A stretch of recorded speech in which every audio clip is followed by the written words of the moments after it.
오늘 특별히 우리 의료기대 우리 김영길 목사님 또 초청했습니다. 우리 잘 아는 대로 예배 회복을 위한 자유시민연대 우리 사무총장님 되시는데요. 참 많은 일들을 하고 계시는데 오늘 귀한 말씀 함께 듣도록 하겠습니다. 우리 김영길 목사님 우리 나오실 때 하나님께 감사하는 그 마음으로 우리 영광 올려드리는 또 박수를 하나님께 올려드리시면서 할렐루야로 맞이했으면 좋겠습니다. 다 함께 하나님께 박수를 올리며 할렐루야 하겠습니다. 할렐루야.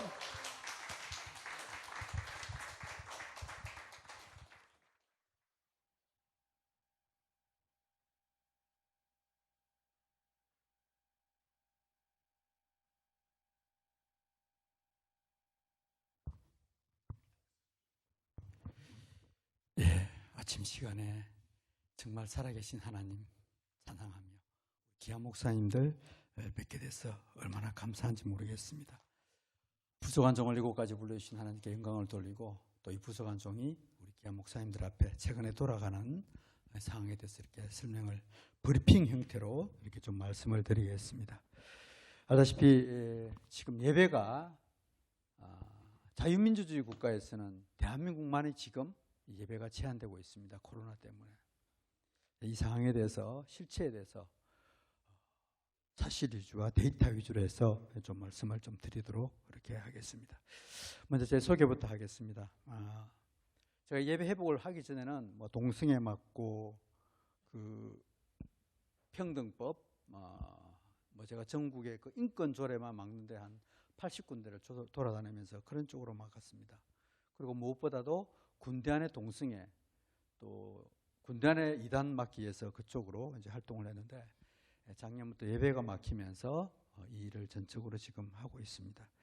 저는 무엇보다도 살아계신 하나님을 찬양하면서 어디 가서라도 저는 목사라고 부르기엔 좀 너무 부끄러워요. 또 늦게 목사도 되었고 아버님이 소천하시면서 너 나중에 목사 안 되면 천국 못 간다 그러더라고요. 그게 두려워서 어떻게 하다 보니까 이제 목사가 됐습니다. 아버님이 원로 목사님으로 이제 앉으시고 춥다고 내려오시다가 그 길로 바로 소천해 버리셨거든요. 그 소천하시기 전에 2주 전에 저한테 전화를 해가지고 나중에 너가 목사가 되거든. 이 3가지만은 꼭 지켜다오 하는데 그게 첫 번째가 말씀 준비 그리고 언제든지 떠날 준비 마지막 죽을 준비를 하면서 목사가 되면 너는 성공할 것이다. 그리고 너 천국 갈 것이다. 근데 그게 아버님의 그 유언, 그게 마지막 유언이 돼서 제가 이렇게 지금 이런 활동을 하고 있습니다. 오늘 제 소개는 간단히 하고요. 자, 지금부터 포인트 위주로 시간이 없기 때문에 PPT가 상당히 많아요. 짧은 시간 내에 전달해야 되기 때문에 말씀을 드리겠습니다. 지금 한국 교회가 국가의 위기라고 하고 있습니다. 왜? 각종 악법이 너무 많이 들어오고 있습니다. 그리고 출산율 저하, 고령화, 부채 등 삼중고가 있고요. 특히 코로나를 해서 예배가 자유된다는 이 국가의 위기입니다. 우리나라가요 자유민주주의 국가에서 정말 엄청나게 법을 만들어주고 있습니다. 외국의 사례에 비해 가지고 무려 1000배 이상으로 법은 한 번 만들면 그것은 우리가 악법이라도 지켜야 되는데 무려 현 정부 들어서고 나서 3611건 어떤 데는 글자 하나 바꾸어서라도 법을 바꾸려고 하고 있습니다. 지금 평등법만 4번이 올라와 있죠. 건강가정기본법 우리 용인기독교연합회가 지금 열심히 하고 있는데 엄청나게 법이 지금 제정되고 있습니다. 조례는 수말할 것도 없고요. 이 법은 국민을 전과자로 만듭니다. 현재 우리나라 국민의 벌금은 이상 받은 사람 40% 그리고 법이 상호 충돌하고 있습니다. 그러면서 가정과 교회와 국가의 위협이 나타나고 있습니다. 좋은 말로 포장되어 독이 든 사과와 같은 악법, 평등법, 건강가정기본법, 주민자치기본법, 감염법 예방법 여러분 잘 알 겁니다. 이런 것이 대표적인 사례입니다.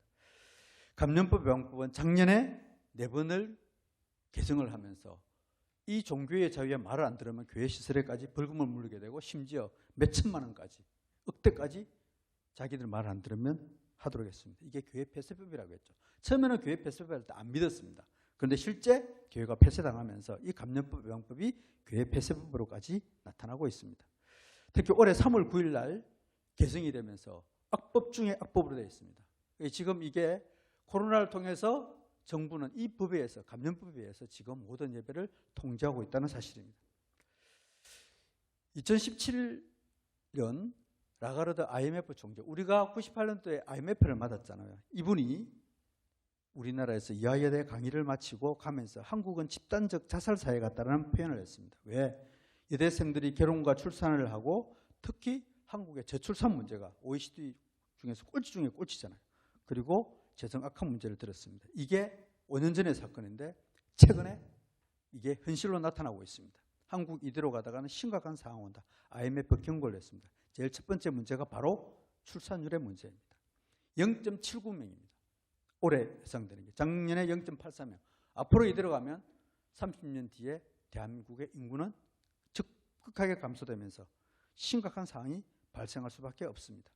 그런 가운데 2045년이 되면 우리나라의 노인 비중이 세계 1위가 됩니다. 가장 빠르게 고령화되고 있습니다. 65년대가 되면 인구 절반에, 여기 계신 다 우리 천국에 가 계시겠죠.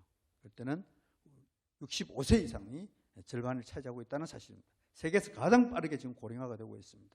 그런 사이에 올해 4월 6일부로 기획재정부에서 우리나라 부채를 발생했는데 부채가 어마어마합니다. GDP를 추월하고 있습니다. 우리가 아무리 1년 동안 생산해도 빚이 더 많아지는 지금 그런 현상이 나타나고 있습니다. 재정 수지만 112조입니다. 올해 예산이, 내년 예산이 600조가 넘었죠. 그런데 112조가 적자가 나타나고 있습니다. 지금 올해 나라 문재인 정부에서만 400조, 차기 정부에서는 1,500조의 빚더미가 올 것이라고 지금 IMF에서 경고하고 있습니다. 그 가운데 여러분 잘 알다시피 우리나라는 13년 동안 자살률이 1위입니다. 10만 명당 자살률이 26.9. 다른 나라 2위보다도 2배가 높습니다. 엄청나게 이런 현상이 지금 발생하고 있는데 코로나 이후에 이 자살률이 또 증가하고 있다는 사실입니다. 그래서 전 세계 유엔에서부터 시작해서 미래보고서에 의하면 지구상에서 가장 먼저 사라질 국가는 대한민국이라고 하고 있고 2060이 되면 한반도가 사라질 거라고 경고하고 있습니다. 우리가 천국 가서 우리의 다음 세대들이 과연 천국에 올 수 있는 사람 몇 사람이 될까 심히 걱정스러운 상황입니다.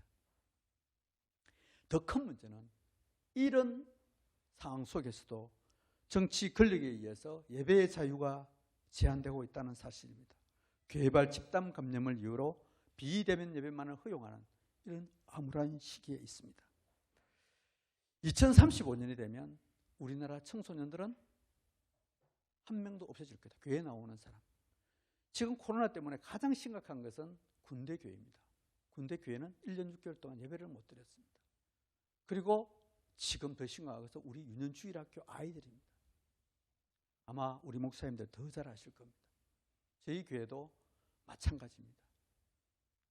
1200명 모이는 교회가 지금 20명도 안 모이는 교회를 보고 그 목사님이 한탄하는 소리를 들었습니다. 이게 지금 대한민국의 현실이라는 사실입니다. 저희 예자연은 작년 12월 4일 날 예배 회복을 위한 자유시민연대로 조직이 되었습니다. 공동대표로 김진호 목사님, 그리고 김승규 장로님, 실행위원으로 박경배, 심화보, 손현보, 임영문, 심동섭 변호사님, 그리고 전문 변호인 및 교수들 20여 명이 있습니다. 대표적으로 김승규 장로님이 있으니까 안창호 전 헌법재판관님이 저희 전문 변호인으로, 그리고 법원장급 변호인들, 전문 교수들에서 되어 있고요. 우리 사무총장에는 제가 있고, 그다음에 사무국이 있습니다. 현재 700여 개 교회가 회원으로 가입되어 있는데 이 교회는 원고 교회입니다. 우선 재판이 벌어질 때 이 사람 교회를 통해서 재판을 진행을 하고 180여 명의 개인 후원자들, 이제 기도하시는 분들, 이런 분들을 통해 되어 있고, 특히 고신총회가 3,500개 된다고 그러는데 고신총회와 MOU를 체결해서 이렇게 업무 협력을 해 나가고 있고, 지금 한 2개 교단이 역시 MOU를 체결하겠다고 하고 있습니다. 저희 예자연이 시작되게 된 배경은 평안나무 김용민으로부터 목회자들 33명의 고발이 있었습니다. 저를 피험해서 주요 목회자들 설교를 다 감시를 했어요. 그러면서 아이들을 동원해서 목사님들 설교가 정치적 발언이 나온다. 그러면 그게 고발돼가지고 고발을 끈을 찾아내면 아이들에게 20만 원씩을 상금을 내걸었습니다. 그래서 우리 중요한 목사님들, 고발했던 목사님들이 모여 자연스럽게 대책을 수립하다가 당시에 예배가 제한되면서 이렇게 우리 예자연이 탄생하게 되었습니다. 지금 저도 무혐의로 났지만은 당시에 제가 했던 발언은 차별금지법을 제정하는 그런 국회의원 돼서는 안 됩니다. 그 발언이었어요. 그런데 고발당했던 사건이었습니다. 지금은 대부분 무혐의로 이루어지고 저희가 역고발을 해서 최근에 한 건 이겼습니다. 그 성소에서 1,000만 원을 저희들이 이제 손해배상을 하는데 저쪽에 다시 상고해가지고 진행 중에 있습니다. 여자연의 태동 모습입니다. 당시에 이렇게 저희 교회에서 모였고요. 그 다음에 대전 새로남교회에서 기금 5천만 원을 하면서 여자연이 이제 출발이 되었습니다. 그동안 한국교회 예배 회복을 위해서 헌법소원 3회, 행정소송 25회, 민사소송 공직감사 등 그리고 예배드리다가 고발당한 교회나 목회자들을 지원하고 있습니다. 이런 모습입니다. 주요 소송이나 이런 게 보시는 바와 같습니다. 작년에 이제 저희 여자연이 결성되기 전에 7월 달에 이제 소모임 때문에 이걸 갖다 소송을 걸었는데요. 각하가 되었습니다. 각하가 무슨 말인 줄 알죠? 각하는 아예 법원에 쳐다보지 않다. 너 그 소송 자체가 안 된다. 이걸 각하라 그러고, 기각은 들어갔는데 야, 너희가 졌어. 이게 기각입니다. 최초로 우리가 예배 문제 때문에 교회 문제를 가지고 할 때는 쳐다보지도 않았습니다. 작년 8월 달에, 7월 달에, 8월 달에 이렇게 대면 예배 금지, 작년 8월 때 했잖아요. 각하 내지 기각, 아예 쳐다보지도 않더라고요. 법원에 제출하니까 들어가자마자 바로 그렇게 됐습니다. 근데 점차 이제 인용이 되기 시작하고, 현재로서는 이제 비대면 예배 금지라는 그 용어는 비대면 예배 허용, 대면 금지가 아예 없는 그런 사태는 이제 안 오게 되었죠. 아무리 지금 코로나가 오더라도 4단계 지역에서도 예배 통제는 10% 내에 99명. 예외 같은 경우도 있습니다.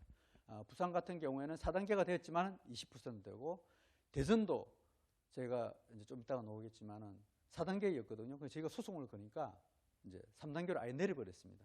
그래서 어제부터 정상적으로 또 3단계로 조정이 되었습니다. 인원은 4단계예요. 근데 하면서 3단계로 이렇게 조정되어 있고, 이런 현상으로 지금 진행되고 있습니다. 기자회견 및 성명서 발표를 이렇게 계속 했는데요. 뭐 이거 여러분 보시는 바 알 겁니다. 올해 7월 20일 날 방역당국 규탄 대회를 우리 세계로교회에서 이렇게 했던 장면입니다. 비대면 예배 허용은 어느 기만이다. 비대면 예배는 정부가 허락하고 말고 아니에요. 대면 예배 금지한 집행금지 신청을 해서 지난 7월 16일 날 이런 판결을 받았습니다. 종교 행사를 전면적으로 제한하는 조치는 평등 원칙 위반 내지 기본권의 본질 부분을 침해한다. 그래서 이 판결 때문에 다시는 코로나 4단계, 10단계, 100단계가 되더라도 이제 대면 예배 금지는 없어지는, 이제 제한을 하지 못하는 그런 결정적이 되었습니다. 앞으로 그래서 헌법재판소에서 앞으로 얼마나 걸릴지 모르지만은 앞으로 다시는 저희가 승소하지 않겠느냐. 그래서 대면 예배 금지라는 그 용어는 없지 않겠느냐 보여집니다. 경기도 지역에서도 저희들 가처분 신청을 했는데, 대면 예배 전면 금지는 기본권에 대한 본질적 침해다. 이렇게 판결이 나오면서 지금은 아무리 코로나가 있더라도 이제 예배는 계속 드릴 수 있게 되겠습니다. 이게 지금 이제 대전에 제가 있었던 시집 사건인데요. 이제 2주 전에 제가 직접 앞에 계속 넣었는데요. 판사들이 쳐다보지 않고 컨트롤 C, 컨트롤 V, 서울 행정법원에서 나왔던 그걸 글자 하나 안 틀리고 그냥 그대로 기각을 시켜버리는 거예요. 3번을 계속 그러는 거예요. 제가 열받아가지고 판사들 출근할 때 그 앞에 가가지고 1인 시위를 했습니다. 그리고 성명서도 발표하고. 판사들이 나중에 알고 보니까 그거 봤다 그러더라고요. 이름까지 적어가지고. 그런데 이 판사들이 저희 또 했거든요. 또 그 법원에 신청을 하니까 다른 쪽에 넘어가가지고 대전시에서도 자기들이 원래 3천만 원인가 그게 법정 변호 비용이 있었는데 저희들이 하도 소송을 거니까 그게 다 떨어지고, 그다음에 논리도 안 맞으니까 지난주에 3단계로 그냥 낮춰버렸습니다. 그러면서 특보한테 저희한테 연락이 왔습니다. 3단계 가서 또 소송할 겁니까? 이제 안 하겠습니다. 그 대신 교회에 대해서 대전에 3천 몇 개 교회가 있는데 절대 점검 나가지고 뭐 예배 드리는데 누가 와가지고 시비 걸고 방해 그러면 또 들어갈 겁니다. 그 대신 그거 안 하면 저희들 재판 안 걸겠습니다. 그렇게 하겠다 그랬어요. 그래서 마음 놓고 우리 대전에도 이제 예배를 드릴 수 있는 그런 기회가 됐습니다. 여러분들 1인 시위라는 게 꼭 필요는 하기는 합니다. 저도 1인 시위하면 헌법재판소 앞에서 6개월 동안도 해봤고요. 이런 시위도 수시로 하거든요. 할 때 정말 효과적으로 해야 됩니다. 목회자들이 목회자의 이름으로 집회를 할 때, 저는 여기서는 일체 목회자 이름으로 안 나갔습니다. 그 대신 핵심 포인트를 잡아가지고 정말 저 사람들에게 이렇게 자극을 시켜서 효과를 낼 수 있는 그런 1인 시위가 돼야 된다, 이렇게 말씀을 드리겠습니다. 대언론 활동을 이렇게 계속 해왔습니다. 언론 활동의 이유는 거의 조작된 교회발의 실체를 알리고 비대면 예배의 문제점을 부각에 중점을 두었습니다. 프레스센터에서 저희들 기자회견만 한 10몇 번을 했습니다. 한 번 할 때 물론 비용은 많이 들었습니다만 그때 기자들 불러가지고 유일하게 기자들한테 이렇게 브리핑을 할 수 있는 게 프레스센터밖에 없었거든요. 그 프레스센터는 기자들끼리는 다 잠금됐는데 거기에는 다 열어주었습니다. 그래서 거기서 계속 빌려가지고 이렇게 하면서 기자들에게 이 코로나를 통해서 예배를 제한하고 그 예배를 제한하면서 개인의 자유가 제한되다는 것을 계속 브리핑했습니다. 그래서 이게 이제 교회발이라는 그 용어가 사라지게 되고 이를 통해서 우리 기자들에게 여자연의 실체를 이렇게 알릴 수 있는 그런 기회가 됐습니다. 작년에 한 사례입니다. 이 교회발이라는 이 언어가요, 한 그 2달 동안에 5,000번이 나왔습니다. 우리나라 대한민국의 모든 교회발 그렇게 되다 보니까 모든 국민들의 인식이 여기에 그냥 빠져버린 거예요. 코로나가 무서운 게 아니라 우리가 더 무서운 것은 교회에 와서 코로나 감염됐을 때 그게 언론에 나갔을 때 그게 훨씬 무섭잖아요. 그런 형태로 돼버려요. 근데 이걸 지금 이제 교회발이라는 거 안 써요. 저희들 언론에 나오고 뭐 시청이라 들어가잖아요. 그러면 바로 가가지고 이게 어디 교회발이냐 근거 따져보고 안 되면 너희들 공무원들 직권남용으로 고발하겠다. 그러니까 공무원들도 무서워가지고 이제 교회발을 안 쓰더라고요. 그래서 점점 이런 형태의 일을 지금 하고 있습니다. 정말 교회발에서 교회 안에서 코로나가 감염된다면 우리가 당연히 감수해야 되죠. 그런데 이 교회발 코로나의 기원과 진행 과정 그리고 비대면 예배 허용의 배경에 대해서 그 과정을 좀 설명을 드리겠습니다. 작년 7월 8일 날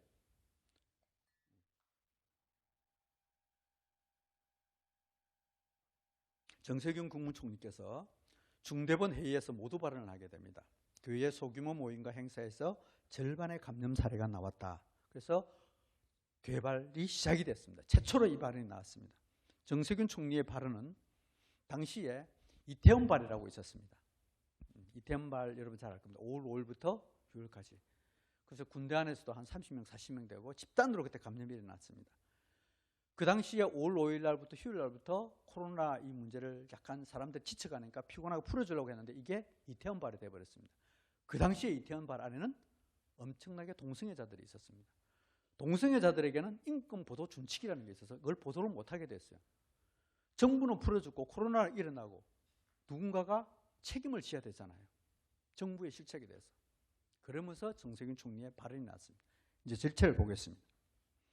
정세균 총리가 7월 8일 날 발표하면서 이렇게 이야기합니다. 정규 예배의 모든 대면 모임을 금지하고 소규모 모임, 음식 제공, 식사 금지라는 교회 핵심 방역 수칙을 정하게 됩니다. 통성기도 하지 마라, 찬송 부르지 마라 이렇게 된 거죠. 그러면서 3일 뒤에 이걸 지키지 않으면 300만 원의 벌금을 부과하겠다 했습니다. 당시에 이것을 벌금을 부과할 수가 없습니다. 종교의 자유를 지키는데 그걸 벌금을 부과해야 한다? 법도 안 돼 있었습니다. 모 검사가 공무원들에게 교회 안 지키면 어떡할까요? 그러니까 그럼 벌금 먹이면 되죠. 법적 근거가 없는데요. 그런데 그 공무원도 놀랬대요. 그런데 공무원이 벌금 매기니까 목사님들이 그냥 벌금 내더래요. 이거 안 되겠다. 나중에 저희들이 알고 법적인 다툼을 들어가니까 그걸 갖다가 감염법 예방법에 그걸 갖다가 포함시켜 버렸습니다. 나중에 이제 이걸 가지고 헌법 소원을 해서 이거 풀어야 됩니다. 이번에 여러분 존 메가더 목사님이 최초로 여러분 40만 불 예배방에 했다가 사건 할 겁니다.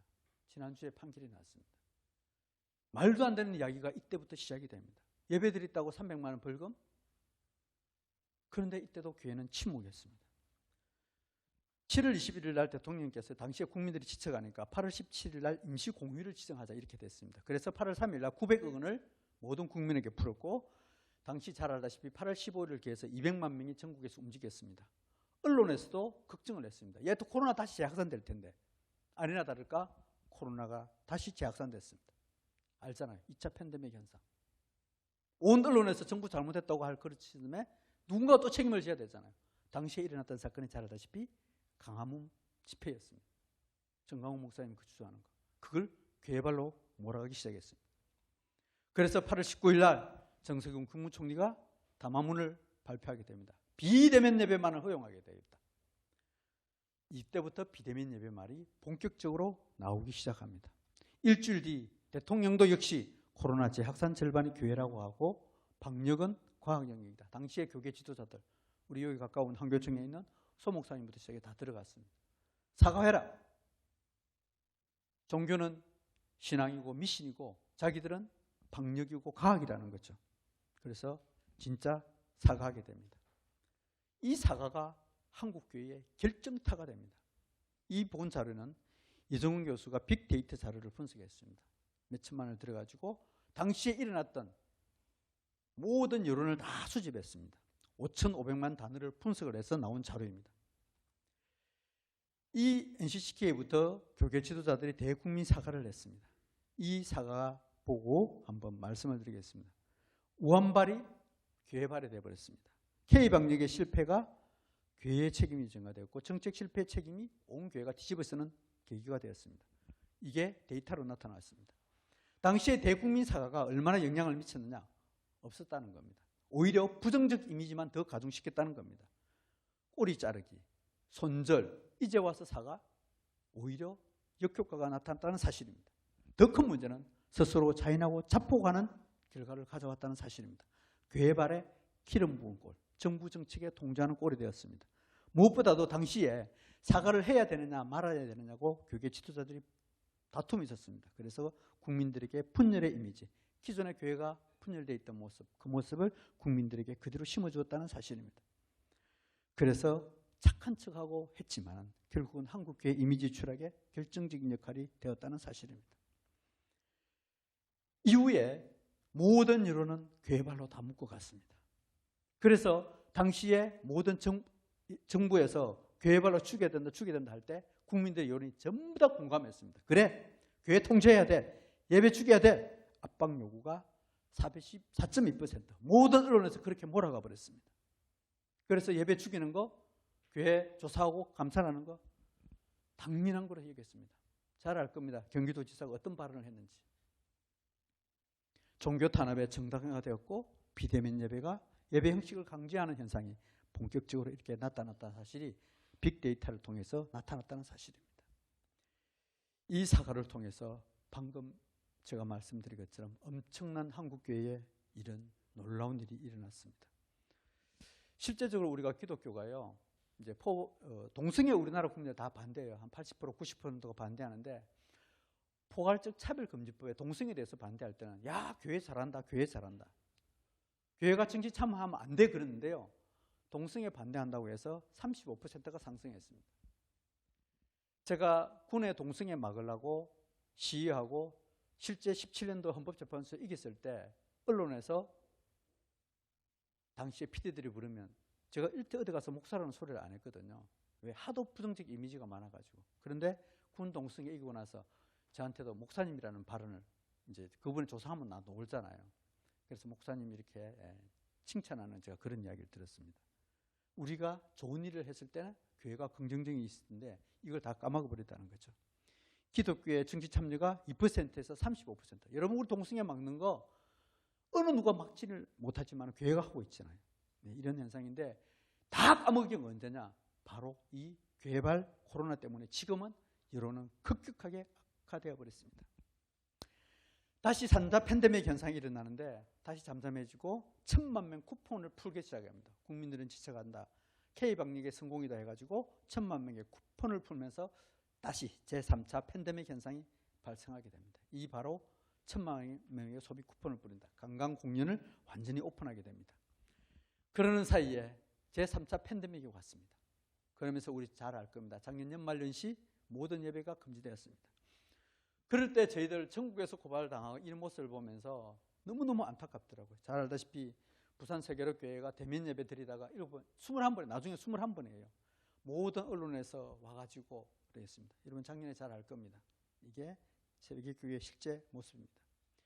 당시에 세계로교회 목사님이 교회 폐쇄당하고 나서 전 교인들을 모아놔놓고 여러분 설교했던 건 잘 알 겁니다. 지금 우리 교회는 카타콤 시대로 들어간다. 네, 당시에 그 모습입니다. 그리고 교회 당하고 나서 그 추운 겨울날, 그리고 그 다음 주에는 비가 온다고 그랬습니다. 이 세계로교회가 뭐 보통 교회입니까? 좀 대형 교회고 영향력도 있는 교회고 그러다 보니까 모든 언론의 주목을 받았습니다. 그러면서 이게 아니라는 게 저희가 그때 가처분에서 막 넣고 이제 심각해지니까 법원에서는 기각을 시켜버렸는데 행정당국에서 풀어버렸습니다. 세계로교회 목사님이 한국교회가 폐쇄됐다는 그 사실을 알리고 싶어가지고 일부러 진짜 교회를 폐쇄를 풀지 마라. 네, 끝까지 간다. 그렇게 할 정도로 당시에 이런 현상이 있었습니다. 이걸 통해서 많은 전국의 교회가 깨어나기 시작했던 계기가 되었습니다. 올해 한 사건입니다. 이는 세계로교회 같은 큰 교회는 그래도 되겠지만 정말 작은 교회가요, 20명 예배 드리는데 영상 장비가 없다고 그래가지고 할머니 8명 모시다고 예배 드리다가 고발당해서 벌금 200만 원. 아이들 1명 더 와가지고 21명 있다고, 조금 큰 교회가 21명 있었다고 인원 초과했다고 벌금.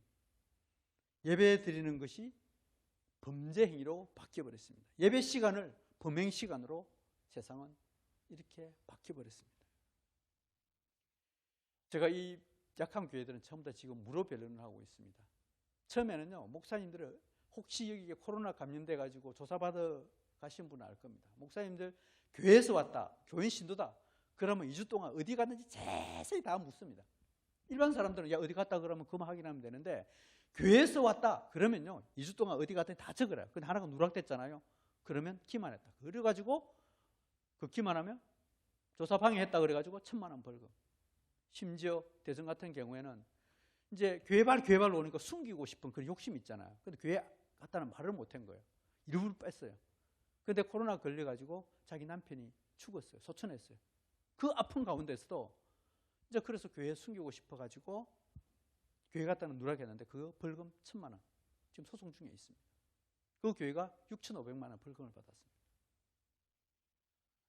수없이 그 목사님들을 하면서 제가 참 눈물이 나가지고 어떤 데는요, 그 목사님들 당한 거. 큰 교회는 괜찮아요. 근데 작은 교회 목사님들. 우리나라 시골 교회 80%가 다 그러잖아요. 그게 예배 드렸다고 범행 시간으로 피고인으로 물어가면서 그거 조사하는데 따라가 보면요, 그런 죄인이 없습니다. 그 저희들 이제 여건이 안 돼가지고 그런데 하여튼 연락 오면 무조건 변호인들을 보내서 붙여가지고 좀 인격적 모독을 당하지 않도록 그런 했던 사건이 있습니다. 똑같은 자료를 가지고 1년 사이에 조사를 했는데 한국 교회 신뢰도가 21%. 10%면 얼마죠? 500만 명이 한국 교회에 대해서 혐오 세력으로 돌아섰다는 사실입니다. 여러분 아무리 전도하려고 해도 지금 젊은이들 사이에 전도 힘듭니다. 왜? 지금 그렇게 분위기가 바뀌어버린 상태입니다. 저는 이 데이터를 보면서 진짜 많이 참 울었습니다. 어떻게 하다가 우리가 이렇게 됐는지. 우리 평신도들에게 볼 면목이 없는 거죠. 그 뒤에 이제 예자연이 결성되고 나서 이제 그 단체가 커지기 시작했습니다. 그래서 3월 5일 날 국무총리께 공개 질의를 냈습니다. 교회발이라는 그 발언을 냈는데 그 근거를 내놓으시오. 그렇게 하니까 한 10일 뒤에 답변이 왔습니다. 그 답변 내용입니다. 7월 5일부터 7월 7일까지 3일 동안에 확진자를 조사해 보니까 국내 발생 확진자 87명 중 교회발 확진자는 43명으로 전체 대비 49.4%. 그래서 절반이라고 이렇게 답변해 왔습니다. 당시에 이 자료를 가지고 저희들 전문 데이터 분석가들 해가지고 질병관리청에 놓은 자료를 7월 5일, 7월 6일, 7월 7일 일주일 동안 분석을 했습니다. 분석을 다 해가지고 다시 이런 통계를 만들었습니다. 통계를 해보니까 진짜 교회에서 감염된 사례는 서울 왕성교회에서 교회 예배 후에 그 어른들 좀 모여가지고 식사하다가 교회 예배에서 감염된 게 아니에요. 거기서 감염된 2사람 외에는 나머지 전부 다 N차예요. 심지어 절에서 감염된 사람도 교회인하고 접촉됐으면 그게 전부 다 교회발로 묶어버렸어요. 이렇게 저렇게 다 묶어도 전체 감염자에는 11.1%밖에 안 되고 국내 감염자를 따졌을 때도 19.5%밖에 안 되어 있습니다. 이 자료를 정확하게 다시 해가지고 국무총리에게 다시 질의를 했습니다. 당시에 제가 인터뷰했던 내용입니다. 이 자료를 프레스센터에서 막 붙였습니다. 정세군이 거짓말 딱 걸렸네. 사찰발까지 교회발로 묶은 이 사례를 공개적으로 드러냈습니다. 그리고 국무총리에게 추가 질의를 했습니다. 우리가 조사한 바에 의하면 이렇습니다. 왕성교회 그 관련된 거 예배가 아니라 그게 식사하다가 관련된 그 외에는 일체 없습니다. 다시 정확한 자료를 내놓으시오. 자료를 내놓을 수 있겠습니까? 저희가 자수가 더 정확한데 다시 답변이 왔습니다. 그 답변한 내용은 코로나 발생이 난 이후에 7월 7일까지 지금까지 신천지를 포함해가지고 모든 종교 집단 다 포함해 보니까 약 44%가 노더라. 이런 답변이 왔습니다. 이건 완전히 뭐예요? 교회를 죽이겠다는 게 단적으로 드러난 사건이잖아요. 그러면서 교회발로 만들어요. 저희들 이 자료를 받아보고 정말 붕괴하지 않을 수가 없습니다. 이걸 또 교회가 이걸 가지고 어떻게 처리할까? 저희들이 한 달 동안 기도하면서 이거는 도저히 안 되겠다. 그래 싶어서 여러분 잘 알다시피 정세균 총리를 상대로 민사소송 및 공직감사를 청구하게 됩니다. 당시에 이 장면입니다. 당시에 공무원들 왜 이런 엉터리 자료를 했느냐. 감사원에 감사 청구도 하고 민사소송도 늘었습니다. 10개 교회가 참석했습니다. 한 교회당 1,000만 원씩 1억씩 해서 지금 현재 진행 중에 있습니다.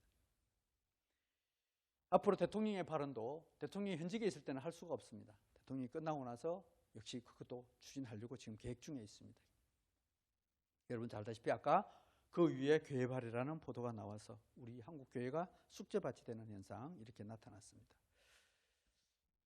한국에서 자기들 정부 책임을 떠놓기 위해서 전 세계에서 보기 드문 집단 감염률 제도를 도입했습니다. 전 세계 어디에도 집단 감염률 제도는 없습니다. 우리나라에서만 만들었습니다. 최초에 시작된 것은 신천지에서 비롯되었습니다. 신천지에서 일반인들은 신천지나 교회나 그렇게 구별 안 해요. 물론 대부분 판결에서 신천지는 이단 집단으로 명시되어 있습니다. 그런데 사람들이 보기에는 다 같은 종교 집단을 본 거예요. 이거 잘 됐다. 코로나 안 그래도 우한발 들어오는 그 당시에 누군가 책임을 져야 되고 해야 되는데 신천지. 그래서 그다음부터 집단 감염 제도를 만들었습니다. 집단 감염 제도를 만들었는데요. 당시에 올해 1월 20일 발표하면서 당시에 총 7만 3천 명이 감염됐는데 45.5%가 집단 감염이다. 나머지 55%는 어디 됐는지 모른다는 거예요. 집단 감염을 해가지고 종교시설부터 시작해서 요양시설, 직장 이렇게 쭉 해가 나온 거예요. 그래서 종교시설은 확인되는 그 집단 감염, 어떤 그 아는 사람 인원을 뽑아가지고 3만 3천 명 중에서 종교시설에서 나온 것만 5,791명. 그래서 전체 감염대 17%. 그래서 이걸 통계로 해가지고 신거리두기 개념을 만드는 거예요. 지금 이제 우리 사당에 되어지는. 이걸 만들기에 종교를 탄압하고 교회를 죽이기 위해서 이 통계를 만들었던 겁니다. 55%는 어디에서 감염된 거 모르는 것은 어딘가 하면 이건 전부 다 지하철이나 여러분 지하철에서 감염된 거 봤습니까? 버스에서 감염된 거 봤습니까? 지하철에서 한 건이라도 감염 나오면 지하철 중지시켜야 되잖아요. 그래서 전 세계에서는 이 집단 감염제를 할 수가 없어요. 그런데 우리나라에는 이걸 만들어서 온 국민을 지금 통제를 하고 있습니다. 외국에서 이런 걸 보고 대한민국은 세계 최고의 대학 졸업률이고 문맹률도 제일 낮다고 그러면서 어떻게 저리 우둔하고 원숭이 IQ보다도 못하고 바보 같은 민족이라고 영국 BBC에서 노골적으로 이야기하고 있잖아요. 이 55%의 감염률은 대중교통 아니면 공무원들의 활동으로 저희들은 추정할 뿐입니다. 통계는 없습니다. 55% 모르는데요. 이건 뭐예요? 정부 책임이에요.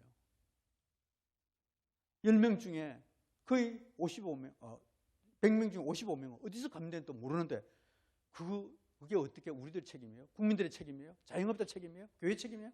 말도 안 되는 이야기가 지금 벌어졌습니다. 올해 5월 1일 날 정부에서 공식적으로 발표했습니다. 교회 대면 예배를 통해서 감염은 없었다라고. 예배를 통해서 감염은 없다는 거예요. 그런데 왜 예배를 통제해요? 아까 했던 그 내용입니다. 자, 이 사회적 거리두기 체제 개편안이 이제 아까 있는 그 종교시설의 집단 감염률 제도를 만들어서 그 통계에 의해 가지고 이 사회적 거리두기 체제 개편안이 만들어졌습니다. 물론 그 중간에 신천지하고 교회를 같이 묶었다가 저희들 보건복지부 그 차관도 만나고 그다음에 실제 있는 그 손흥래 그 관리반장 대변인도 만났습니다. 당시에 뭐 지금은 이제 공개도 괜찮겠죠. 그때 안창호 재판관인 이제 손현보 목사님 또 우리 김성규 장로님 당시에 저도 변호인들 해가지고 만나서 어떻게 신천지하고 같으냐. 그렇게 해서 이제 조금 완화를 시켰는데도 당시에 이 자료를 우리는 절대 받아들일 수 없다. 여자인이 받아들일 수 없다 그러는데 이 자료를 가지고 제가 말하기는 좀 그렇네요. 같습니다. 그게 승인을 해줬어요. 당시 올해 3월 달에 다시 한 번 더 코로나 팬데믹이 오겠느냐. 제가 직접 들었습니다. 그냥 승인해 주버린 거예요. 3월 달에 놓으려다가 이게 6월 달에 저희는 반대하니까 저희는 안 두고 그래서 그냥 승인이 돼버린 거예요. 이게 딱 승인이 되자마자 6월 달에 바로 뭐가 나타났죠? 7월 달부터 팬데믹이 다시 시작된 겁니다. 2,000명으로 늘어나는 거예요. 왜 그랬습니까? 이럴 줄 몰랐대요. 이게 교회 목회자들의 지도자들의 할 말입니까? 그 규제가 나오면서 종교시설만 또다시 비대면으로 이렇게 되어버렸습니다. 다중이용시설은 아무리 4차 팬데믹이 오더라도 거리 간격만 늘어날 뿐이지 다 허용되고 있습니다. 시간만 제한할 뿐이죠. 경거리두기 4단계에서 금지되는 3대 행위가 있습니다. 유흥업소, 그리고 야외 집회, 그리고 교회 예배입니다. 오히려 나이트클럽이나 단란주점보다 못한 것이 교회가 되어버렸습니다. 거기에는 시설을 하지만 우리는 비율별로 하고 아예 모임 자체를 못하게 하고 있는 이 실정입니다. 여러분 자료를 보시면 잘 알 수 있습니다. 유흥업소, 나이트클럽보다 못한 교회 예배. 나이트클럽은 시설의 형평성까지 고려해 줍니다. 큰 데는 큰 대로, 작은 데는 작은 대로 제한해 줍니다. 그런데 교회는 일방적으로 자릅니다. 완전히 통제 위주로 나갑니다. 똑같은 집합금지라도 이렇게 차별받고 있는 것이 지금 현재 교회 예배의 시설이라는 사실입니다. 이 경기도의 실제 거리두기 지침, 나이트클럽 유흥시설요, 유흥시설입니다. 22시 이후에만 운영돼야 안 되지 마음 놓고 할 수 있어요. 10시 이후에만 못할 뿐이지. 그런데 종교시설은 비대면. 물론 지금 10% 풀려서 99명까지 되고 있지만 현재 당국의 지침은 이렇게 되어 있다는 사실입니다. 이게 여러분 경기도 방역 지침에 그렇게 되어 있어요. 주요 감염 경로별 발생 현황을 보면 이게 질병관리본부와 서울시에서 발표한 자료입니다. 39.8%, 약 40%는 대면 접촉, 그 다음에 다중이용시설, 직장, 병원 및 유학, 종교는 천주교, 불교, 이슬람 모든 종교시설을 합하여 4.0%, 대면 예배를 통한 감염은 없습니다. 4.0%밖에 안 되는데 이 교회를 죽여야 된다고요? 논리가 맞지 않죠. 올해 8월 8일까지 코로나 확진 이후에 검사자 비율과 확진자 비율을 따져봤습니다. 검사를 많이 하면 확진자가 많이 나온다. 불변의 원칙입니다. 그대로 나타나잖아요. 통계상으로 나타나고 있잖아요. 확진자 숫자를 가지고 단계를 조정하면 되지 않는다는 단적인 예입니다. 몇 명을 조사했을 때 비율을 가지고 단계를 조정해야 되는데 지금 대한민국은 이런 식으로 해서 확진자 숫자를 가지고 지금 방역을 하고 있다는 사실입니다. 정부에도 공식적으로 이야기합니다. 검사 건수에 따라서 확진자 숫자가 차이가 있습니다. 그런데도 지금 모든 국민들은 특히 종교의 자유가 침해되면서 모든 자유가 제한되고 정부에 따라가고 있다는 사실입니다. 정영근 질병관리청장도 이야기하고 있습니다. 앞으로 9월 말이나 10월 되면 낮아질 거라고 공개적으로 이야기하고 있습니다. 왜? 검사 작게 하면 떨어지니까요. 전 세계적으로 OECD 국가에서 우리나라가 검사 수를 제일 작게 합니다. 일본에서 10,000명, 20,000명 나오는 것은 검사 숫자를 많이 하기 때문에 나와요. 그래서 단계를 높이지는 않습니다. 그런데 일본에서 10,000명 이상 나왔다고 해서 우리나라 언론에서는 일본의 코로나 방역 지침이 잘못됐다고 우리나라 언론에서는 그렇게 이야기해요. 왜? 우리는 숫자만 가지고 이야기하니까. 외국에서는 숫자 가지고 절대 이야기하지 않습니다. 집단 감염자도 없습니다. 그런데 지금 우리는 이런 식으로 되고 있다는 사실입니다. 얼마 전에 이항재 서울대 의대 명예교수가 이런 말씀을 했습니다. 우리나라 최고의 면역학회 회장이셨죠. 코로나 무증상이 99.4%, 정상자는 0.6%밖에 안 되는데 이 0.6%를 가지고 지금 대한민국 전체를 자유를 억압하고 있다는 사실입니다. 오명돈 서울대 교수께서는 집단 면역은 불가능하다. 왜? 유럽의 사례나 다른 사례를 봤을 때 문제는 백신의 후유증이 심각하다. 지금 젊은 층들이 백신 맞고 너무 위험하다는 사실입니다. 이 본 통계는 코로나19로 맞아서 사망률과 백신 접종으로 해서 사망자를 비교를 해봤습니다. 여러분 이 통계를 보면 코로나19로 죽은 사람이 10만 명당 1.09명, 백신으로 맞고 죽은 사람이 2.17명, 2배가 높습니다. 백신 맞고 차라리 안 맞고 말지. 확률적으로 맞고 죽을래? 코로나 걸리 죽을래? 백신 맞고 죽을래? 여러분 어디를 편에 쓰겠습니까? 확률이 훨씬 적은 코로나 걸리는 게 차라리 낫죠. 나이 보면 더더욱 그렇습니다. 70세나 80세 같은 경우는 기저질환이 있기 때문에 거기에 코로나가 붙으면 쉽게 사망할 수가 있습니다. 그런데 백신 맞고 나면 백신 맞아도 물론 나이 많은 사람도 있습니다만 젊은 층에게 피해가 간다는 사실입니다. 질병관리청 자료에 의하면 60세 이하에는, 특히 50세 이하에는 사망률이 급격하게 낮다는 사실입니다. 80세 이상만 17.73%, 70세 이상은 5.24명으로 높아지고 있습니다. 올해 질병관리청의 공개 자료에 의하면 코로나19의 치명률은 0.008%, 진짜 코로나로 사망한 사람은 10명밖에 없다. 기저질환 없는 사망자. 나머지 사망자들은 전부 다 뭐예요? 기저질환 플러스 코로나로 사망했다는 사실입니다. 고3 수험생들 1139명이 화이자 백신 접종 후 부작용. 고3 수험생들은 백신을 안 맞으면 시험을 볼 수가 없습니다. 지금 맞고 있어요. 그런데 코로나로 가면 무증상이 되어 있는데 이 아이들이 지금 부작용으로 이렇게 꺾고 있다는 사실입니다. 어제 그제 자료입니다.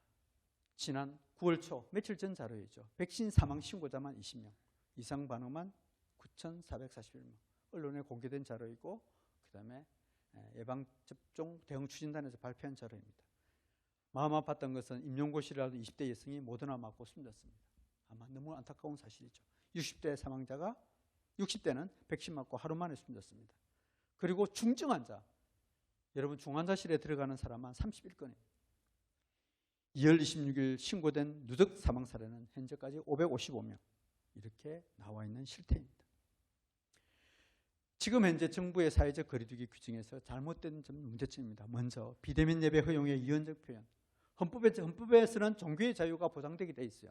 그런데 이걸 부정 못하니까 비대면 허용이라는 사람들에게 기만 전술, 선전선술로 했다는 용어입니다.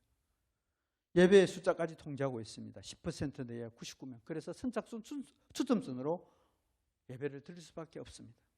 찬송과 통성기도 금지하고 성경 비치도 못하게 합니다. 여러분들, 우리 교회는 작은 소그룹 모임이 필수적입니다. 구역 예배 일체 못하게 하고 있습니다. 자유민주주의 국가에서 예배 제한 사례는 없습니다. 독일에서 모든 시설, 심지어 공무원, 은행까지 다 막혀도 예배 시설만큼은 1.5m 거리두기 유지하면서 할 수 있도록 했습니다. 최근 한 통계에 의하면 코로나 블루 알 겁니다. 위험수입니다. 우울증 상담이 72%가 증가했습니다. 10대 자살자가 급증하고 있습니다. 올해 들어가고 있습니다. 여러분 10대, 20대가 코로나 블루 때문에 우울증 때문에 돌아간다 그러면 그 책임이 누구에게 있습니까? 지금 하나님은 우리들에게 내 이웃을 사랑하라. 그리고 우리는 그 사명을 받고 목회자가 되었고 안수받았습니다.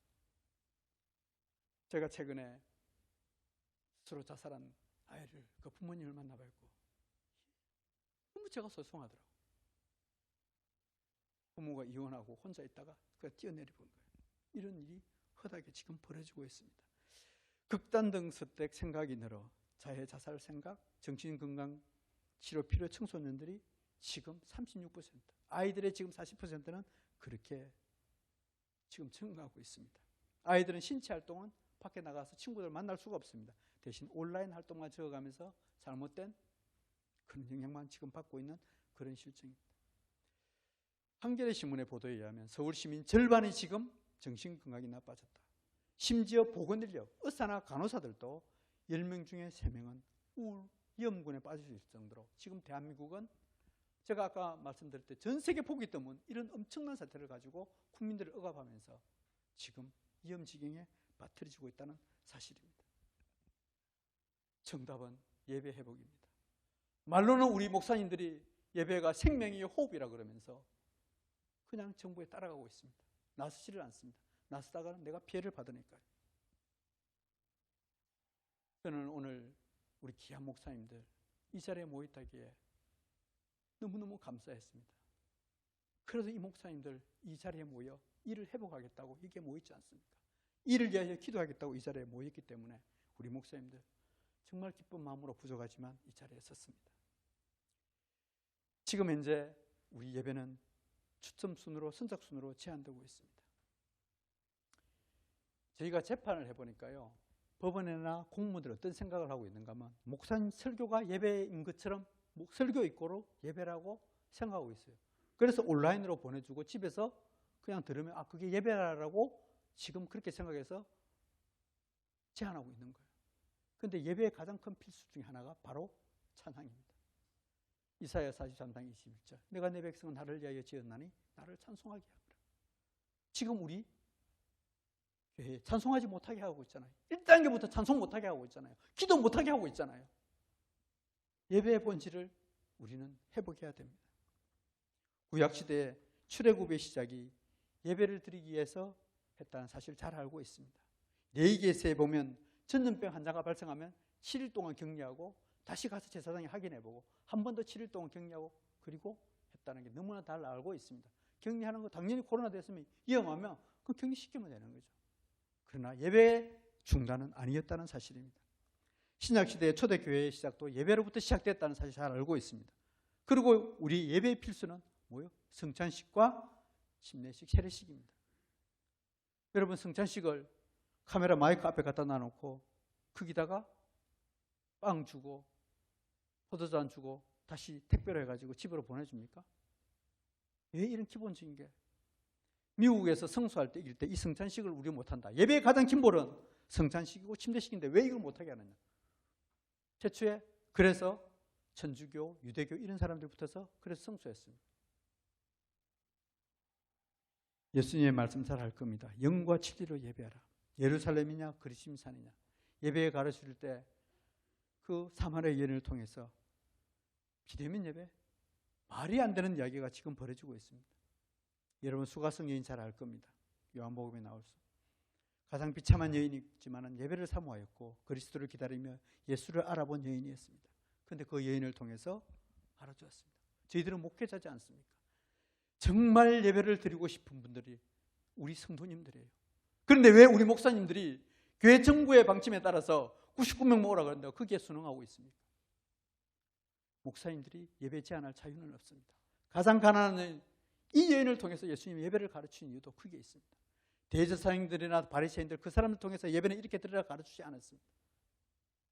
가장 낮은 지금 마음이 아파서 나는 예배 드리고 싶은데 교회에서 코로나 때문에 10% 못해라. 가정예배 드리라. 집에서 예배 드리고 있습니다. 저희 어머님도 그러더군요. 제가 일을 하니까 정말 좋아하시더라고요. 나 정말 예배 드리고 싶고 기도하고 싶고 내 천국 갈 날 얼마나 남았는데 목사님이 예배 못 오신 말에 노인들 오신 말에 저희 어머니 저한테 하소연 하시더라고요. 우리 사랑하는 성도님들이 지금 그러고 있습니다. 대한민국 헌법 20조에는 모든 국민은 종교의 자유를 가진다. 국교는 인정되지 않은 곧 종교와 정치는 분리된다. 절대 국가는 이 예배에 대해서 간섭할 수가 없는 것이 헌법상에 보장된 권리입니다. 우리 목사님들 웨스트민스터 신앙고백 잘 알 겁니다. 예배에 대해서 예배하는 방법은 하나님께서 친히 정하였으며 그 계시된 뜻에 한정되었으므로 사람의 상상이나 조작 또는 어떤 형태로든지 사탄의 암시나 성경에서 처방하지 않는 다른 방법에 따라서 예배해서는 안 된다라고 저희들 다 고백하고 그대로 배웠지 않습니까? 로드니 스파크라는 학자가 있습니다. 이분은 크리스찬도 아닙니다. 어떻게 이 기독교가 전 세계를 휩쓰는 그런 종교가 되었느냐. 비기독교인 종교사회 과학자 이분이 기독교의 발흥 The Rise of Christianity 이분이 보니까 초기 기독교의 발흥은 유럽에 패스트 발생했을 때 그때 교회의 모습을 보고 교회가 부흥됐다고 이야기하고 있습니다. 여러분 잘 아다시피 유럽의 패스트는 3분의 1이 죽어나갔습니다. 국민들이 죽었습니다. 모든 사람들이 죽었습니다. 당시에 보니까 개신교회들이 모여 예배하고 기도하고 환자들을 돌보고 주변을 청소하는 그런 모습이었습니다. 여러분 잘 알다시피 패스트는 지저분한 데서 발생하거든요. 모여서 기도하고 청소하고 그 환자들 힘드니까 얼마나 지저분해요. 그런데 마지막까지 가 청소해주고 씻겨주고 그래서 자기 감염될 수 있어요. 그래서 살아나잖아요. 오히려 주변을 청소하면서 발병률이 낮아지더라. 그래서 사람들이 그 감동을 보고 패스트가 끝났을 때 교회로 물려들었다 이 이야기가 나옵니다. 루터 등 종교 개혁자들이 한 번도 예배 포기하지 않았습니다. 환자를 돌보다가 감염돼 죽으면 순교자로 했습니다. 이제 어떻게 할 것입니까? 결론을 맺겠습니다. 알고 알려야 합니다. 제가 지금 오늘 이 내용은 극히 일부분입니다만 우리 목회자는 분들이 정확하게 알아야 됩니다. 그냥 내가 상식적으로 그렇게 되는 것이 아니라 정확하게 알고 알아야 됩니다. 그리고 두 번째는 연합해야 됩니다. 에베소서 1장 21절에 이 세상에 오는 권력, 모든 이 세상의 권세 권력을 오는 세상, 천국에서뿐만 아니라 이 세상에도 주었다라고 이야기하고 있습니다. 그게 뭐요? 바로 교회입니다. 교회가 연합해야 됩니다. 그런데 한국 교회가 지금 286개로 지금 이렇게 쪼개져 있는 사실입니다. 그리고 내가 나서서 뭘 하는 게 아니라 성령의 역사, 주대심의 역사, 성령께서 하시는 그 움직여야 되는데 지금 한국 교회는 이 영성이 너무나 사라지고 있다는 사실입니다. 인본주의는 돼 있는데. 자, 좀 더 구체적으로요. 경기도 행정부가 이거는 좀 생략하겠습니다. 시간이 많이 갔기 때문에 많은 이 벌금 묻고 과태료 묻었을 때 어떻게 처리할 것인가. 우리가 방역 지침은 지켜야 되지만 강제 조치는 절대 할 수가 없습니다. 저희들 현재 예자연을 통해서 지켜놨기 때문에 여러분들 소신껏 예배를 드리십시오. 그 대신 원칙은 지켜라. 방역 지침은 철저히 지켜라. 우리 반주자님 앞으로 좀 나와주시겠습니까? 종교의 자유, 집회의 자유는 철저하게 보장되어 있습니다. 저희가 법정에서 다 판결을 다 받았습니다. 운영 중지다 했을 때 당시에 판결이 공공복리법으로도 종교의 자유가 벗어날 수 없다라고 이렇게 판결되어 있습니다. 아까 이 앞에도 보이더라고요. 관련 법조문 있어서 충분히 이렇게 대응할 수 있습니다. 이 자료는 제가 넘기고 갈 테니까 보시면 되겠습니다. 방역 대책을 구체하고요. 당의 결정 및 공지사항을 해서 공무원들이 왔을 때 절대 예배를 방해할 수가 없습니다. 예배 자체를 들어올 수가 없어요. 공무원들이 공권력이 경찰에서 온다고요. 저도 군인으로서 특수병과, 저는 정보병과 출신입니다. 저희한테도 일체 있으면서도 교회당 들어갈 때는 절대 들어가지 못하게 했습니다. 그게 원칙이에요. 그런데 지금 경찰력이 마음먹고 들어와서 휘젓고 다닙니다. 예배에 대한 협조문, 방역대 구체화. 정말 예배는 생명입니다. 여러분 잘 알다시피 주기철 목사님 잘 알 겁니다. 1938년 조금 있으면 9월 9일이죠. 신사참배일이. 지금 9월 9일만 다가오면 그렇게 마음이 아파요. 1938년 9월 9일이 신사참배 결성일이고 1948년 9월 9일이 북한 정권 탄건일입니다. 정확하게 신사참배한 이후에 10년 뒤에 북한 정권, 저 악랄한 정권, 가장 우상숭배가 심한 이 나라를 지금 우리하고 대척하고 있잖아요. 여러분 주기철 목사님 신사참배 건보했을 때 우리나라 칭집제가 13년 동안 연기됐습니다. 만약에 주기철 목사님이 신사참배 이걸 거부하지 않고 계속 끌어왔다면 우리나라 젊은이들 다 갔어요. 그런데 일본이 당시에 이 신사참배를 하게 된 이유가 젊은이들에게 총을 주면 이 총을 가지고 일본군을 쌀까 봐가지고 그래서 신사참배를 시키는 거예요. 그런데 이게 10년 동안 연기되다 보니까 무려 1944년에 주기철 목사님 숭배한 이후에 그때 이제 그 허락해 줬거든요. 그때부터 총을 주었거든요. 그런데 이제 총주바에 그때 전쟁 끝나버렸으니까. 만약에 우리나라 젊은이들이 총을 가지고 일본군의 태평양 전쟁에 참가했다면 우리는 뭐예요? 전범국가가 돼요. 어마어마한 일이 숨어 있습니다. 주기철 목사님 한 분 때문에 칭집제가 지연이 됐고 전범국가에서 벗어났고 그리고 유엔의 지연이 있었고 대한민국이 건국되었습니다. 제가 오늘 구구절을 앞두고 주기철 목사님의 마지막 기도 장면을 하고 제 강의를 마치고자 합니다. 대동강아 울어라. 울밑대야 울어라.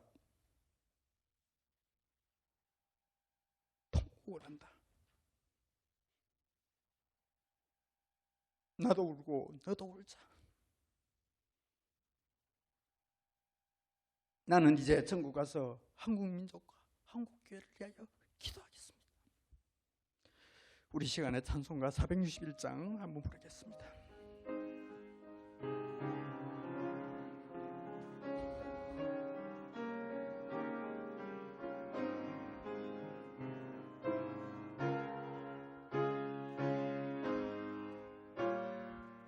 찬송가 461장 십자가를 줄 수 있나? 십자가를 질 수 있나? 주가 물어보실 때 죽기까지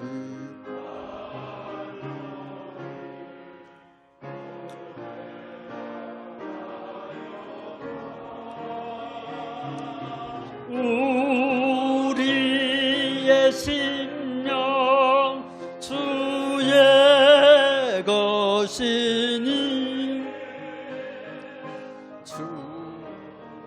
주님의 형상 만드소서. 주인도 따라 살아갈 동안 사랑과 충성을 바치오리다. 다시 한 번 더 십자가를 질 수 있나? 십자가를 질 수 있나? 주가 물어보실 땐 죽기까지 따르오리. 저들 대답하여 또 우리의 심령 우리의 심령 주의 것이니 주님의 형상 만드소서. 주인도 따라 살아갈 동안 사랑과 충성을 바치오. 우리 사랑하는 목사님, 이 시간에 한 1분간만 한국교회를 위하여 기도하기를 원합니다. 한국교회를 살려주시옵소서. 순교자의 피를 따라 세운 한국교회입니다. 저희들이 깨달지 못했습니다. 한국교회 불쌍히 도와주시옵소서. 우리 아이들이 죽어가고 있습니다. 우리의 자녀들이 죽어가고 있습니다. 내 이웃들이 힘들어하고 있습니다. 우리가 예배를 지키지 못했습니다. 이 시간에 한국교회를 대신해서 1분간 하나님 앞에 회개하는 기도 서기를 갖기를 원합니다. 주여 한번 부르고 기도하겠습니다. 주여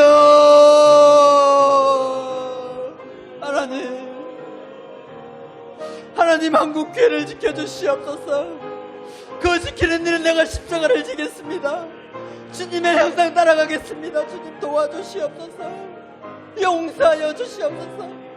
저희들이 깨달지 못하고 어리석음을 주님 용서하여 주시옵소서.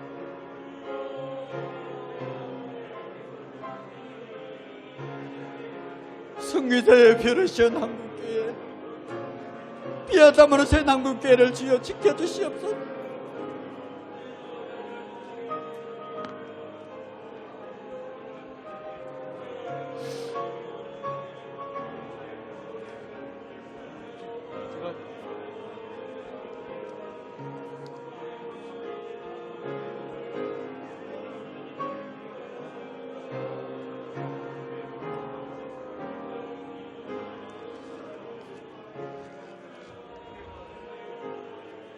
은혜와 사랑이 많으신 하나님 아버지 감사합니다.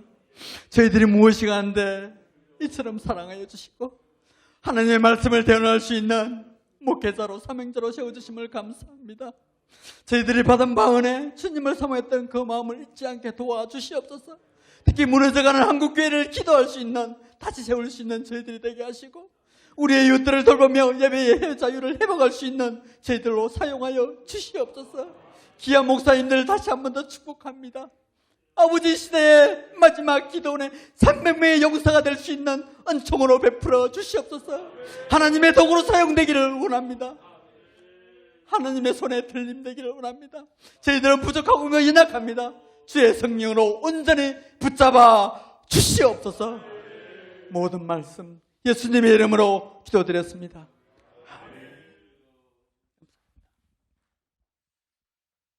우리 찬송가 268장입니다. 찬송가 268장. 많은 시간이 갔지만은 이 시간에 우리 김영길 목사님 주신 말씀을 붙들고 무엇보다도 교회는 목사가 살면 됩니다. 오늘 우리에게 하나님 힘 주시고 능력 주시면 모든 환경과 상을 능히 이길 수 있습니다. 오늘 하나님 붙잡아 달라고, 두려워 떠는 저희들에게 힘 달라고, 낙심하고 절망한 우리에게 다시 한 번 더 새 힘 주셔서 이 시대에 주신 사명 감당할 수 있도록, 특히 코로나 앞에 무력한 우리 목사님들이 무력하지 않도록 제1선에서 예배를 붙잡고 회복할 수 있도록 한국교회 예배 회복을 위해서, 용인시 예배 회복을 위해서 우리 목사들이 생명 걸고 앞장설 수 있도록, 그래서 죽어가는 교회들을 다시 살리고 한국교회 신뢰를 회복할 수 있도록 여러분이 찬송가 268장 부르고 힘차게 오늘 기도하겠습니다. 박수 치면서 찬양합니다.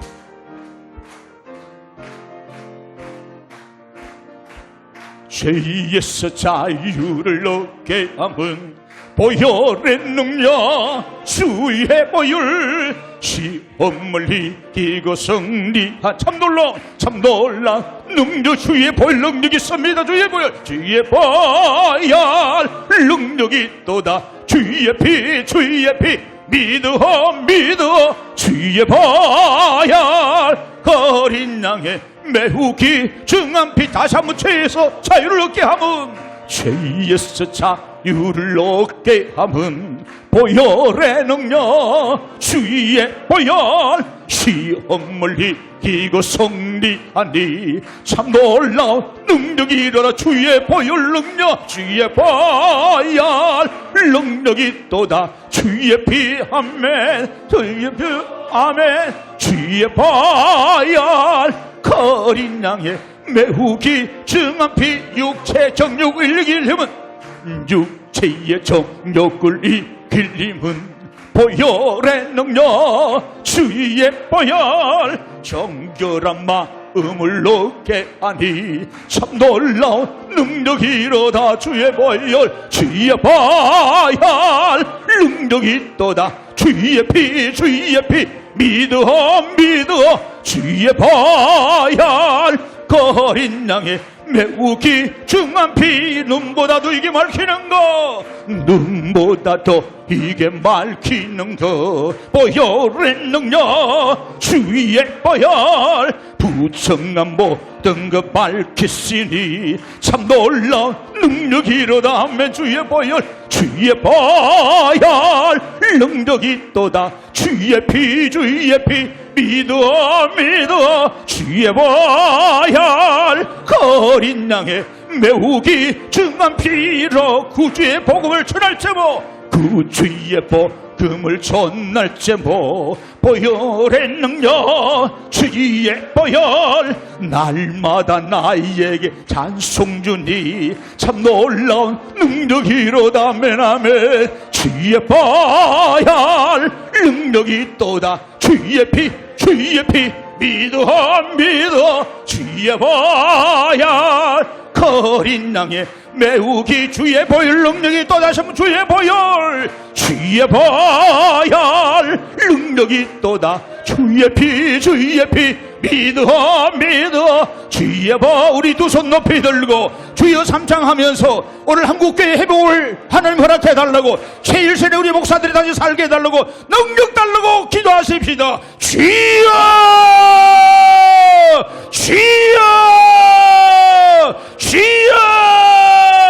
하나님 아버지 감사합니다. 오늘도 이 시간 우리를 불러주시고 한마만 더 떼어서 무너져간 한국교회를 바라보며 가슴 찢으며 예배할 수 있는 시간 주시고 주의 거룩한 이름으로 기도할 수 있는 시간 주시니 하나님 감사합니다.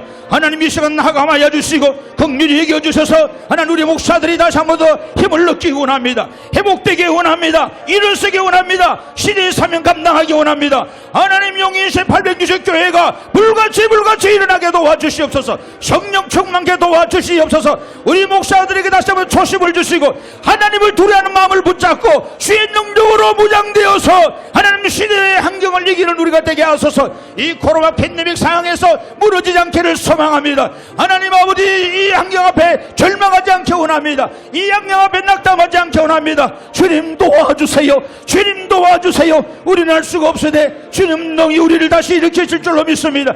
시리기 같은 너희 야고와 지푸레 같은 우리입니다. 하나님 도와주세요. 하나님 붙잡아주세요. 주의 강한 손으로 역사해주세요. 주의 능력의 손으로 우리를 일으켜주세요. 그래서 우리 목사님들이 다시 입으려고 아버지 뜻을 모두와 아버지께 영광과 정의와 찬양을 돌리며 주의 성령의 거룩함으로 아버지 교회를 지키고 하나님의 사명을 감당하는 놀란 역사가 일어나기를 원합니다. 하나님 도와주세요. 하나님 붙잡아 주시되 특별히 한국교회가 예배가 회복되기를 소망합니다. 하나님, 우리가 예배를 소홀히 여겼습니다. 우리가 온전히 바른 예배를 드리지 못했습니다.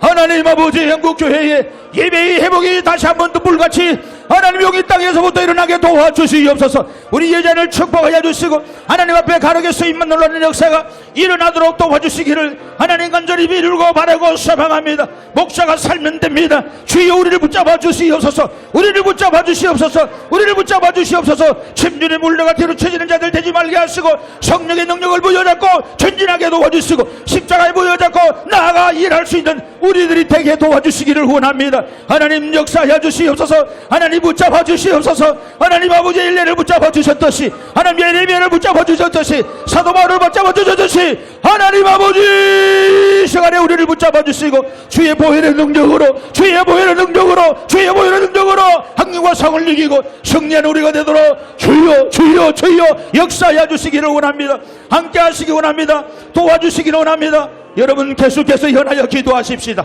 이 시간 계속해서 연하여 기도하십시다. 여러분 무엇보다도 하나님 먼저 우리를 돌아봅니다. 하나님 뜻이 분명히 이 땅에 있습니다. 코로나를 보내고 전염병을 보내고 기근을 보내고 여러가지 이런 힘든 환경을 보내는 하나님께서 하나님만이 만물의 여호와여 창조자여 나만을 경배할 것을 선포하였습니다. 하나님을 돌아보지 못하고 하나님께 돌아오지 못하고 여전히 인간의 지혜와 과학과 의학을 믿고 하나님 앞에 경배하지 못하는 이 대한민국을 용서해달라고, 이 땅의 우상을 철폐시켜달라고, 이 땅의 악법들을 제거시켜달라고, 하나님을 대적하는 동성이나 차별건조들이 사라지게 해달라고 하나님 아버지 주님만 높여지는 대한민국 될 수 있도록 하나님 용인시 땅에 있는 우상이 사라지고 용인시 모든 100만 도시가 하나님을 높이는 거룩한 성도시가 되게 해달라고 이 제1선에 우리 목사님들이 다시 거룩의 옷을 입기 원합니다. 하나님 앞에 성기의 옷을 입고 나가기 원합니다. 빛과 소금의 옷을 입고 나가기 원합니다. 하나님 다시 한번 우리에게 그런 은혜를 부어달라고 기도하십시다. 주여 주여 주여 하나님 아버지 도와주시기를 간절히 빌고 바라고 소망합니다. 이 시간도 연하여 우리가 계속해서 기도합니다. 하나님만이 우리를 회복시킬 줄 뿐입니다. 하나님만이 우리의 모든 것이 되심을 믿습니다. 코로나를 보내는 것도 아버지 전염병을 창궐하는 것도 하나님 기후 재앙이 일어나는 것도 하나님 아버지 기근이 일어나는 것도 하나님 여러가지 문제가 일어나는 것도 하나님 아버지 살아가는 능력이 우리에게 전해하고 만군 하나님께 있음을 알게 하기 위함인 줄로 믿습니다. 하나님 아버지 우둔하고 어리석은 우리들 아버지 깨닫게 도와주시고 눈을 뜨게 도와주시고 살아가는 능력이 주께 있음을 알게 하시고 생사의 주권이 주께 있음을 알고 주님 도와주시옵소서. 주님 도와주시옵소서. 주님께 돌아오는 이 민족 되게 하소서. 주님께 돌아오는 이 민족 되게 하소서. 이 대통령부터 비롯해서 아버지 모두 국정원들과 아버지 공무원들과 아버지 우리 백성들이 회개하고 주님께 돌아오게 하소서. 우상을 버리고 주께 돌아오게 하소서. 이 용인시 100만이 주님께 돌아오게 도와주시고 하나님을 높이고 예배하는 역사가 일어나게 도와주시고 하나님을 대적하는 동성애나 차별금지법들이나 아버지 잘못된 낙법들이 제정되지 않도록 우리 하나님 막아주시옵소서. 막아주시옵소서.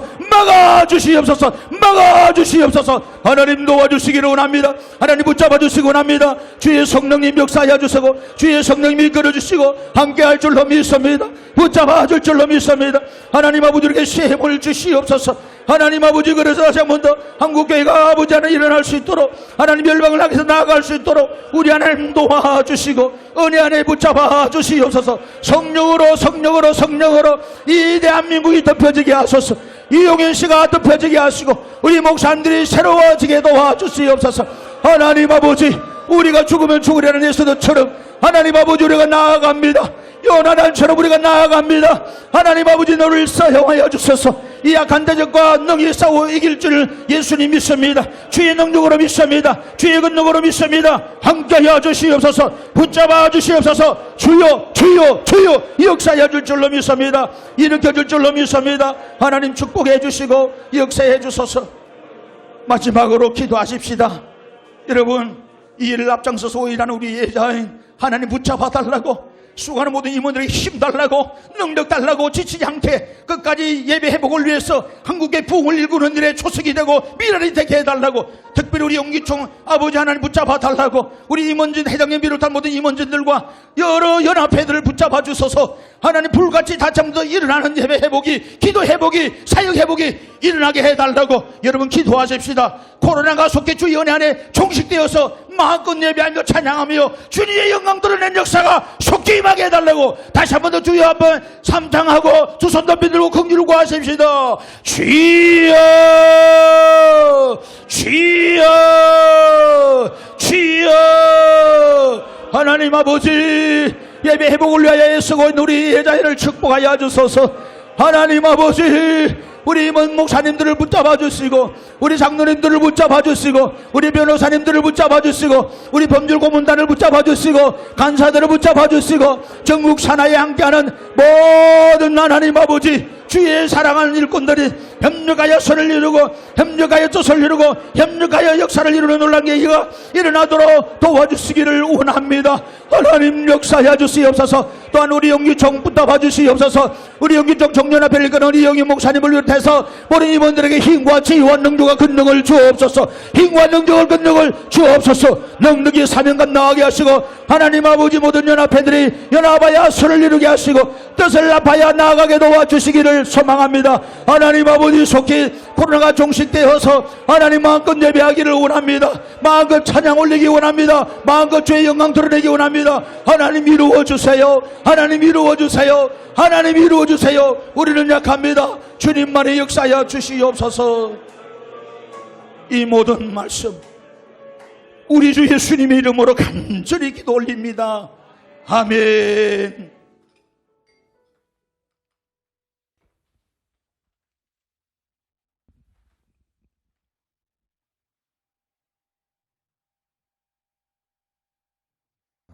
이 새벽 기도를 다 또 마치시고 또 이렇게 매주 월요일마다 이렇게 기도에 참석하신 우리 목사님들을 진심으로 정말 환영하고, 또 목사님의 그 기도가 그대로 하나님 앞에 응답된 줄로 믿습니다.